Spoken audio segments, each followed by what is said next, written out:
ఇప్పుడు గౌరవ ఉప ముఖ్యమంత్రులు శ్రీ బట్టి విక్రమార్క గారిని రైతులను ఉద్దేశించి ప్రసంగించాలని కోరుతున్నాను.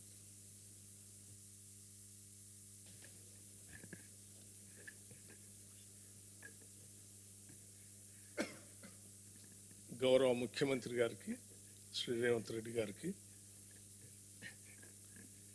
అట్లాగే గౌరవ శాసన మండలి చైర్మన్ సుఖేందర్ రెడ్డి గారికి, శాసనసభాపతి ప్రసాద్ గారికి,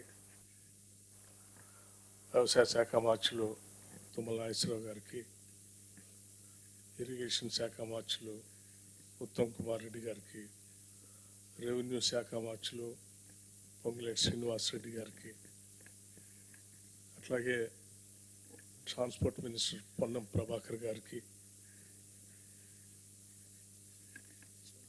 ఐటీ అండ్ ఇండస్ట్రీస్ శాసనసభ వ్యవహారాల మంత్రివర్యులు శ్రీ దుద్దిళ్ల శ్రీధర్ బాబు గారికి, రాష్ట్ర సలహాదారు శ్రీ కేశవరావు గారికి, మరో రాష్ట్ర సలహాదారు వేం నరేందర్ రెడ్డి గారికి, ప్రోటోకాల్ వేణుగోపాల్ గారికి, వ్యవసాయ శాఖ ఉన్నతాధికారులకి, ముఖ్యంగా చీఫ్ సెక్రటరీ గారికి,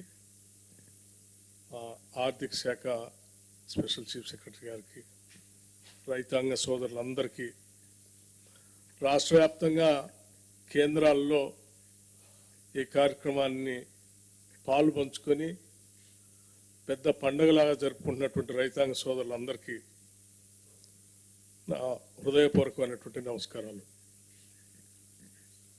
ఈనాటి ఈ కార్యక్రమం భారతదేశ చరిత్రలోనే సువర్ణాక్షరాలతో లెక్కించదగినటువంటి రోజు. బహుశా భారతదేశ చరిత్రలో ఏ రాష్ట్రంలో కూడా ఒకటేసారి 2 లక్షల రూపాయలు రుణమాఫీ చేసినటువంటి చరిత్ర లేదు ఈనాటి వరకు కూడా. బలమైన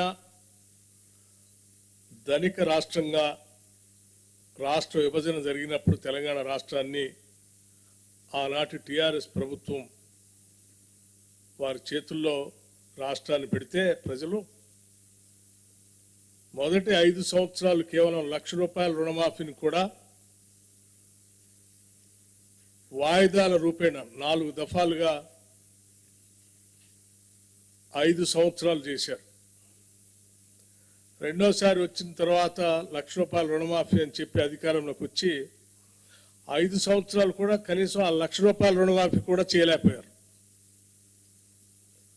అటువంటి పరిస్థితుల్లో ఈరోజు ధనిక రాష్ట్రాన్ని అప్పుల రాష్ట్రంగా మార్చి 7 లక్షల కోట్ల రూపాయలు అప్పుగా మార్చి రకరకాలైనటువంటి ఇబ్బందులు, ఆర్థికపరమైన ఇబ్బందులు ఈ రాష్ట్రాన్ని మాకు అప్పచెప్తే, అటువంటి పరిస్థితుల్లో కూడా ఆనాటి కాంగ్రెస్ ప్రభుత్వం ఎన్నికల కంటే ముందు శ్రీ రాహుల్ గాంధీ గారి నాయకత్వంలో వరంగల్లో జరిగినటువంటి సభలో ఆనాడు పిసిసి ప్రెసిడెంట్గా రేవంత్ రెడ్డి గారు, సిఎల్పి లీడర్గా నేను, అట్లాగే ఇప్పుడు ఉన్నటువంటి మంత్రివర్గ సహచరులు అందరూ యావత్తు ఆనాడు ఈ రాష్ట్ర ప్రజలకి 2 లక్షల రూపాయలు రుణమాఫీ చేస్తామని చాలా స్పష్టంగా భరోసా ఇచ్చాం.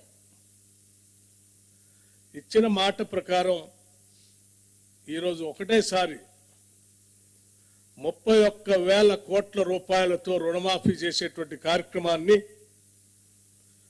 ఈరోజు రాష్ట్ర వ్యాప్తంగా ఒకటేసారి 1 లక్ష రూపాయలు ఒకటేసారి ఈరోజు బ్యాంకులకి దాదాపు 6,000 కోట్ల పైబడి ఒకటేసారి రిలీజ్ చేస్తున్నటువంటి శుభ సందర్భం ఇది. అట్లాగే ఆగస్టు లోపులోనే 15వ తారీఖు కల్లా ఆగస్టు నెలలోనే 2 లక్షల రూపాయల రుణమాఫీ చేస్తామని చెప్పి ఎన్నికల సందర్భంగా రాష్ట్ర ముఖ్యమంత్రి ఒక సవాల్ విసిరారు రేవంత్ రెడ్డి గారు. జనమంతా ఆశ్చర్యపోయారు, ఎందుకు ఈ సవాల్ విసురుతా ఉన్నాడు, 2 లక్షల రూపాయల రుణమాఫీ చేయటం అంటే మామూలు విషయం కాదు, సాధ్యాసాధ్యాలు చూసుకోకుండా ఇబ్బందులు తెచ్చుకునే ప్రక్రియకి ఏమన్నా తెరలేపుతున్నారు అనేటువంటి భావం కూడా చాలా మంది వ్యక్తపరిచారు. చాలా మంది ఈరోజు ఇప్పుడు ఈ కార్యక్రమం పెట్టి మనం రిలీజ్ చేసేటప్పటికి కూడా ఇంకా ఆశ్చర్యంగానే రాష్ట్ర ప్రభుత్వంకి వెళ్ళి చూస్తా ఉన్నాం, నిజంగానే ఇస్తున్నారా అని.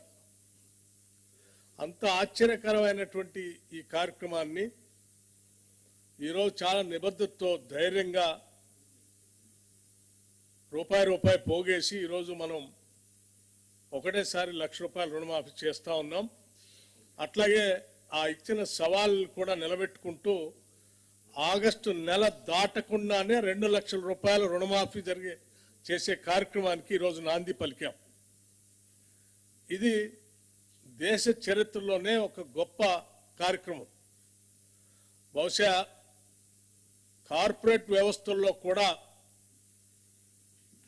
స్వతంత్ర భారతదేశంలో ఏ బ్యాంకు కూడా, ఏ కార్పొరేట్ రంగం కూడా ఒకటేసారి ₹31,000 బ్యాంకులు కట్టినటువంటి చరిత్ర ఈ దేశంలో ఎక్కడా లేదు. కేవలం వ్యవసాయ రుణాలు రాష్ట్ర ప్రభుత్వమే కాదు, పెద్ద పెద్ద కార్పొరేట్ సంస్థలు కూడా ఈ దేశ చరిత్రలో ఎప్పుడు కట్టలేకపోయినాయి ₹31,000 ఒకటేసారి. అటువంటి గొప్ప కార్యక్రమాన్ని ఈరోజు తెలంగాణ రాష్ట్ర ప్రభుత్వం ₹31,000 రైతాంగ సోదరులకి వారు తీసుకున్న రుణాన్ని మాఫీ చేస్తూ మీరు కట్టాల్సినటువంటి 40 లక్షల అకౌంట్లకు సంబంధించిన డబ్బుల్ని ఒకటే అకౌంట్ నుంచి రాష్ట్ర ప్రభుత్వం మీ అందరి తరఫున ఈరోజు బ్యాంకులకి డబ్బులు కడతా ఉంది. ఇది ఈ రాష్ట్రంలో ఉన్నటువంటి ప్రతి రైతు కూడా ఆనందించదగినటువంటి అంశం. యావత్ భారతదేశం కూడా ఈరోజు తెలంగాణ రాష్ట్రంకి వెళ్ళి చాలా ఆశ్చర్యంగా చూస్తుంది. తెలంగాణ ప్రభుత్వం ఇప్పటికే ఇచ్చిన 6 గ్యారంటీల్లో 5 గ్యారంటీలు అమలు చేస్తూ రుణమాఫీ కూడా 2 లక్షలు చేస్తూ ఉంటే చాలా ఆశ్చర్యకరంగా మనకెళ్ళి చూడటమే కాదు, రేపొద్దున దేశంలో ప్రతి రాష్ట్రం కూడా, దేశం కూడా తెలంగాణ మోడల్లో మనం ముందుకు పోవాలనేటువంటి ఆలోచనతో కలిగించే విధంగా జరుగుతున్నటువంటి ఈ కార్యక్రమం నిజంగా చాలా గొప్ప కార్యక్రమంగా నేను భావిస్తా ఉన్నాను. రాష్ట్ర ముఖ్యమంత్రి రేవంత్ రెడ్డి గారితో పాటు మంత్రివర్గ సహచరులు అందరినీ, అట్లాగే కాంగ్రెస్ ప్రభుత్వం కోసం పనిచేసిన ప్రతి కార్యకర్తని, ఈరోజు ఇంత మంచి కార్యక్రమం చేయటం కోసం అవకాశం కల్పించినటువంటి ప్రతి ఓటర్కి అభినందనలు, కృతజ్ఞతలు తెలియజేస్తూ ముగిస్తా ఉన్నాను. ధన్యవాదాలు. Thank you.